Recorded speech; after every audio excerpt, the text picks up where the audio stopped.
Hey everyone, let's talk about the news of the day. Russell Wilson has been traded from Seattle to the Denver Broncos. What does this mean for each team? What does this mean for the Broncos' Super Bowl hopes? What does this mean for Russell Wilson himself and the players around him? Let's dive on in. Remember, as always, give us a follow, give us a sub, whatever you're watching on TikTok, YouTube. We love talking sports. We like debating sports with you guys. I want you guys active in the comments. Give us a follow. Okay, so if you haven't seen any news yet today, Russell Wilson was traded from Seattle to Denver for 2 first-round picks, 2 second-round picks, a 5th-round pick, Drew Lock, Noah Fant, and Shelby Harris. That's quite the haul for the Seahawks, so let's start there. What does this mean for them? Well, let's step back and look at where would they have been if they kept Russell Wilson. They had a good receiving core, obviously with Tyler Lockett and DK Metcalf, but their offense struggled at times this year. Their defense wasn't the best in the league. It certainly wasn't the Legion of Boom what it used to be. So they're kind of in this middle ground of, do we try to go forward and win again with Russ, retool, reload and go, or do we do what they ended up doing today and completely start over? What the Seahawks got back isn't a joke. The 2 first-round picks are pretty big. If you remember, they gave up 2 first-round picks to get Jamal Adams a few years ago. The fact that they're getting those picks back and a couple second-round picks is pretty big value for a team that really needs a lot of new pieces now. They're also getting back a couple of good young players in Shelby Harris and Noah Fant. They'll be key contributors for them. So between those 2 guys, getting some draft picks back, the Seahawks are kind of setting themselves up for a rebuild here, but they're in good position. As far as the quarterback situation goes, I don't know what they're going to do. I really doubt that Geno Smith is the starter come day one. There's a lot of potential guys out there who could make the trip to Seattle. Mitchell Trubisky, Gardner Minshew, Carson Wentz.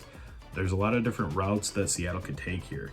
A lot of those guys seem like they're going to kind of be in between guys. They're not going to be the long-term solution, but they can go and win a few games. There are guys that have some talent to them. I know Seattle got Drew Lock in the trade, but I really don't think that he is the plan for the future for them. Let's jump into what does this mean for Denver. Denver is the exciting side of this trade because they become instant contenders in my opinion.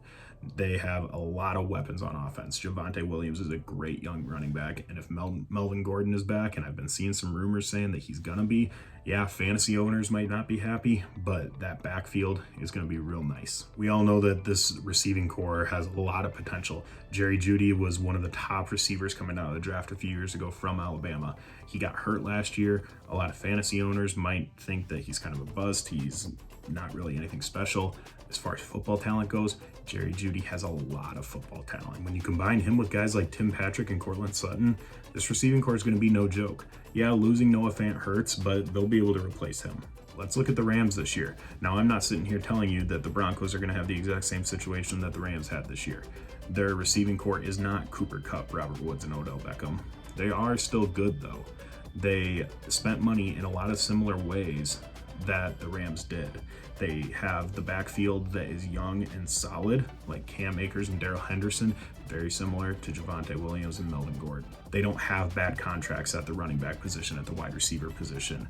They have the pieces that they need to win, and they're probably going to make some more moves to get some more pieces, if I had to guess. Overall, I think it's pretty easy to say that the AFC West turned into the best division in football. They were already up there. You could have argued that they already were, but they're going to be tough this year, and those interdivision games are going to be very fun to watch. Chargers, Chiefs, and the Raiders are no joke either. Let me know what you guys think in the comments. Will Denver be as good as I think? Is it going to take Seattle a long time to rebuild, or are they going to find another Russell Wilson in the middle of the draft like they did when they first got him? As always, remember to give us a like, drop us a sub, give us a follow wherever you're watching. We want to continue to talk sports with you. Leave us comments. Watch more of our videos, guys. Thanks for watching this one. Have a good day.